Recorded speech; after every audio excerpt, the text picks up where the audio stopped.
at the end of the day, my values are not ever going to be the same as a large banking institution, right? We're always going to have different values. We're always going to have a different ethos.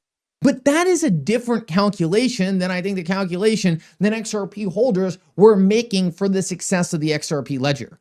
All we were saying is, hey, this technology is faster, cheaper, and more efficient than anything I can do right now, and gets to the throughput in the transaction volume it needs to be at to handle all the world's transactions. Right now, the XRP ledger is one of the most scalable blockchains, but many people are forecasting that blockchains of the future are going to have to do billions of transactions a second. And right now, the XRP ledger handles about 1,000. If that worries you, make sure to stick around to the end of the video. We're going to cover a very important piece of technology that's going to tie this whole thing together. But I want to start off and cover something that I believe is a huge piece of validation for every XRP holder. One of the things we have heard for a very long time in the XRP space is that all these other cryptocurrencies outside of Bitcoin are completely worthless. One of the early mantras of the people who first got into crypto is that essentially it's Bitcoin and Bitcoin only, and everything else is a waste of time. The people who first got into cryptocurrency were not really focused on the technology at all. They were focused on an ethos or a religion around a specific asset.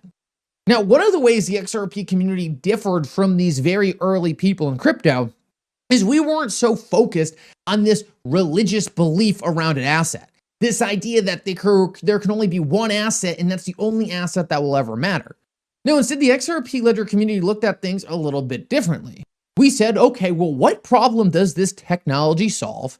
What is going to be the main adoption point for financial institutions?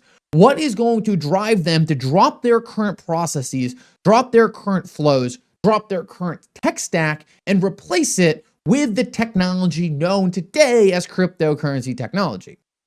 For us, it wasn't so much about this idealism or religion about a specific asset and the ethos of the creation of that asset. No, it's really more about what technology solves a real problem. Because in our book, right, those are the things that are going to make a big difference in the future.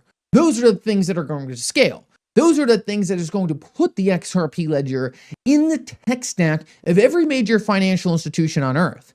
I shouldn't have to go convince JP Morgan or Bank of America that we both agree on the same asset because of its ethos and because of how we see the world and because we agree on the altruism of the creation of a cryptocurrency that is going to displace and disrupt the US dollar, right?